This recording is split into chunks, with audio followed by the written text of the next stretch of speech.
Right, do you know something? Notoriety is a form of success. I often speak to Delroy Showers, which I've often described as the most interesting character I've come across since working in books for the last 4 or 5 years. And he said to me, he said, what is success? People often think it's cars, flash clothes, money, houses, the millions, because that's what he had. And he said to me, though, it's not. Real success is, it can be anything. When you're talking about, Paul Sykes, people say, was he successful? Was Lee Duffy successful? Paul Sykes died in the gutter, had nothing. Kids used to bully him, torture him, and he became a figure for young kids who used to bully him. But now, years on, there's obviously a few books written on him by myself. There's Western Edge Pictures, which have bought the rights to make a multi-million-pound film on him, and people are still talking about him years later, even though he was a tramp, basically homeless, living, would walk about with 8 coats on, and you wouldn't think he's not a picture of success. But Delroy said to me, he said he was. Lee Duffy's been dead 30 years.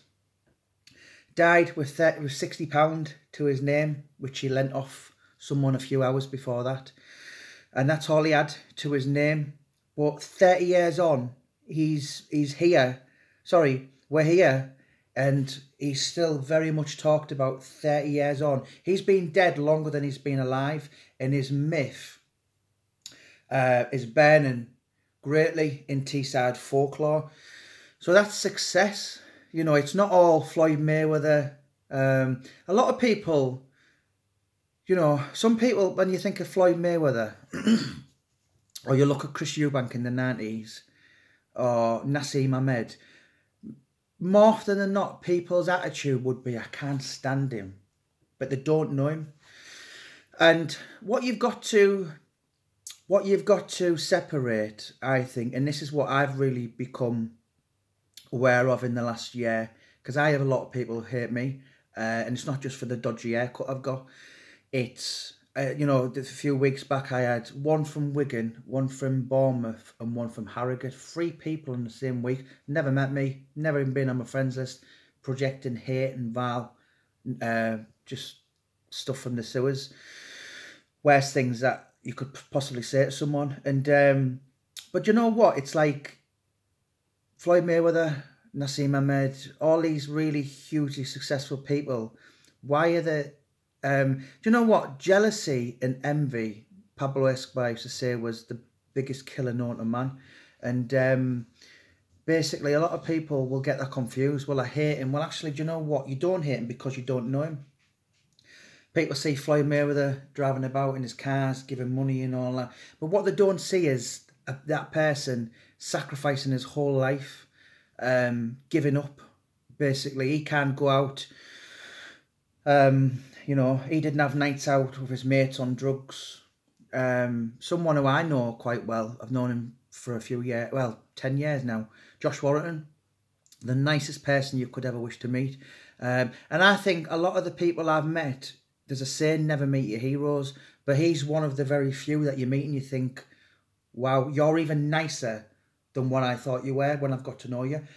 And do you know what? Josh, he, when he was 18, when he was 21, he couldn't go out on lads' holidays and all that because he dedicated himself to his craft.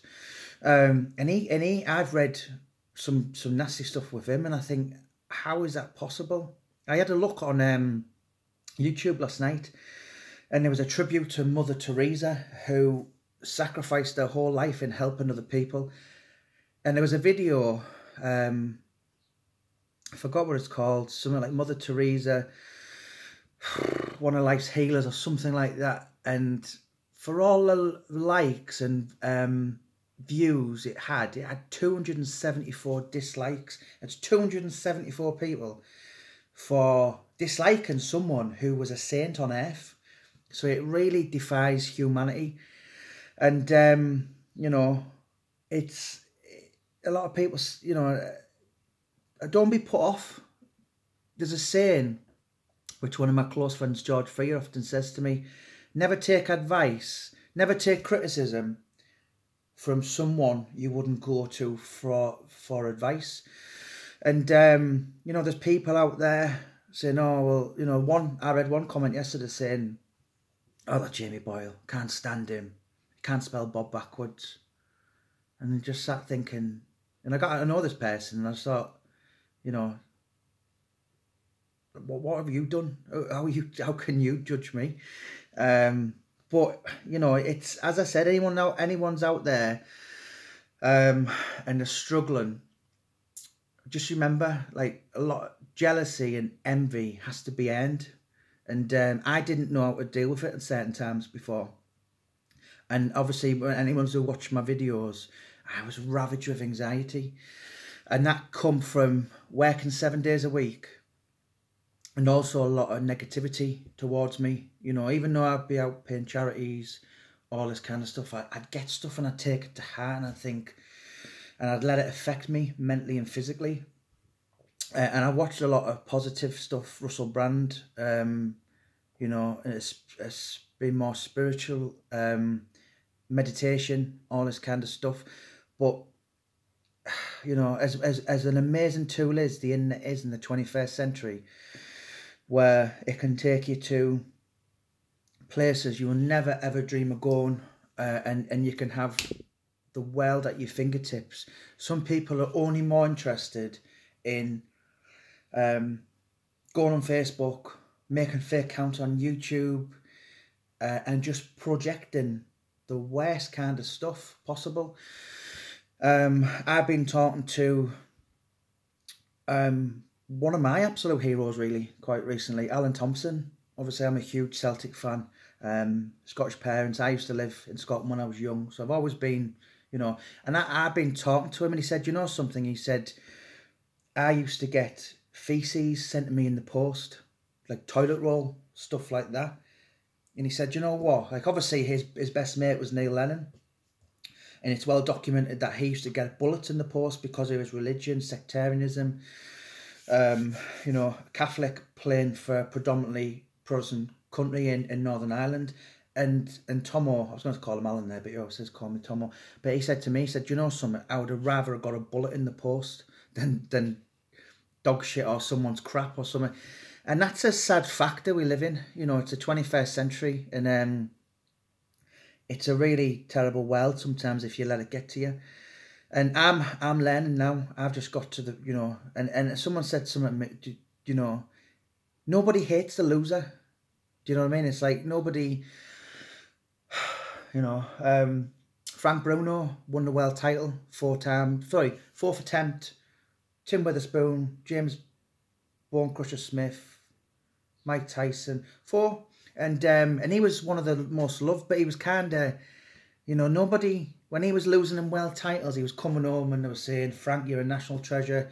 Nobody disliked the, you know, and you've got the people who are doing things in life who are out there and they're putting themselves about, and they're not sat behind Facebook, and they're doing something themselves. They're trying to do something, like my friend Paul Venice.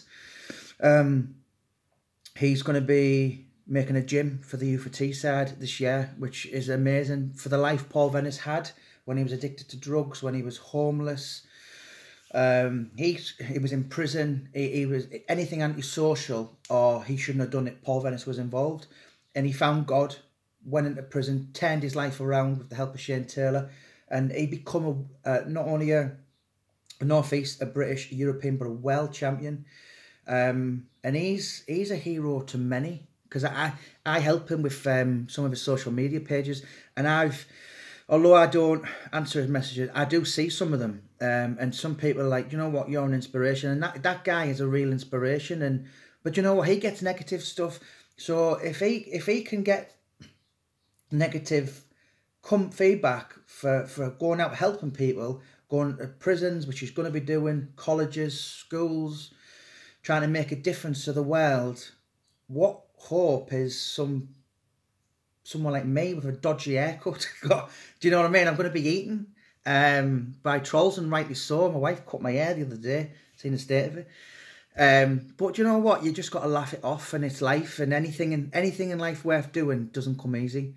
So if there's anyone's out there and they're struggling, that do you think, just remember, jealousy and envy has to be earned. When some see people say, oh, I fucking can't stand him, he's always in the paper. Why do you hate that person? Give a reason why. Why do you hate someone you've never met? You don't know the full story. And yeah, there's a lot of things to be learned from human behaviour, which I've seen this year, and I'm still learning, and I'm studying, and I don't let it affect me now. I just sit back sometimes and I learn from it, and it helps me, and I know how to deal with it, so on. You know, but anyway, I just thought I'd share that. And as I said, a lot of people, they might even think they hate you, but when you break it down and you look into it, just ask yourself why am I sending some guy on Twitter messages? I've never met him. But it's okay to be cool in Middlesbrough, and because a drug deal ran, some heroin deal or crack, laws of the law, they're cool in Middlesbrough, and the name, and they're hard, and they've got girls and they've got money. They're okay, but they ruin societies and kill people, but they don't get. Do you know what I mean? It's like, it's a sad state we live in, but it's the 21st century. But anyway, I just thought I'd share that, but positivity, sending everyone big love out and respect. And I don't run this channel. War Cry Publishing do. So if anyone wants to message me directly, you can on Twitter, Jamie Boyle 10, or Facebook, Jamie Boyle Offer page. But thank you so much for your interest in this page. God bless, and stay safe. Thank you.